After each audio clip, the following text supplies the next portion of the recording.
Welcome, leadership community. If you are a small group leader, past, present, future, if you are a serving team leader, if you're a mission trip leader or on the mission team, if you're part of any leadership team in the life of the church, you are part of leadership community. And during this season of our integrated series, we have expanded leadership community because many of you are micro group leaders. Sometimes just you and your spouse, sometimes you and another couple. But you should understand that leadership community is what we do here to help envision, equip, and encourage those who are influencing people throughout our community. It's not just about small group leaders. It's really about influence. Anybody who is exerting influence in the life of our community, we want to give them a real priority and a real investment in terms of helping you to kind of raise your level of expertise and understanding of what's going on behind the scenes at New Community Church so that you can be increasingly more effective.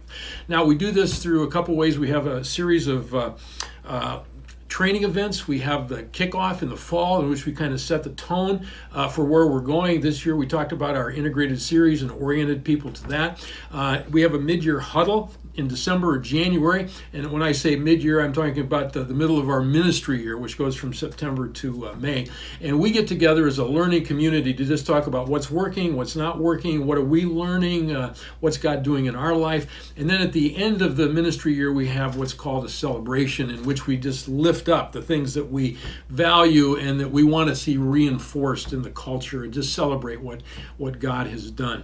Now, in between those training events, we offer e-trainings, which are 7 to 10 minute trainings. And this ministry year, in keeping with our integrated series, we're going to be talking about creating a culture of disciple making. And I want you to notice that language. We're not talking about discipleship, which is a much more vague term. We're talking about disciple making, which suggests a segmented sequence. Jesus did not say, go do discipleship. He said, go make disciples.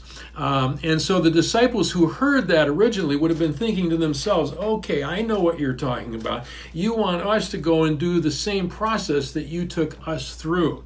And so that's kind of the process we're going to be looking at over the course of this ministry year. And I want to show you a couple tools just to kind of introduce you today to how we're going to do that. First of all, we've got a one-page version of this creating a culture of disciple making, and you can see it's 7 steps. This is what I would call the bumper sticker version because it's got like a sentence or 2 sentences just to remind you of what we mean. We also put it on a tent card that says how to the Jesus model of disciple making, and when you open it up, you're going to see again those 7 steps. The reason we did this is so you can put it in a kind of a visible place where it can be constantly you can be constantly reminded, because repetition is the key. By the end of this ministry year, I would hope that all of our ministry leaders, all of our influencers, all of our alongsiders, because that's what you're doing, you're coming alongside people to help them to grow in their faith, you're going to be able to actually walk through those steps. So that's the first tool. Now, in addition to that, we have a more extensive one that's basically about 150 to 200 words unpacking each of those steps. That's a second tool, and if the first one was the bumper sticker, those are the cliff notes. The third one is what we're doing right here, and that's our e-training, maybe 7 to 10 minutes of just digging down a little bit deeper, maybe illustrating it from a different perspective, but just helping you to wrap your mind around these concepts. And then fourthly is a book called Forward Share Discipling by Dan Spader. This is what we're going to be talking about when we look at our first step in our next episode. But hopefully this will just help you get oriented to how we want to help you as you go forward in ministry.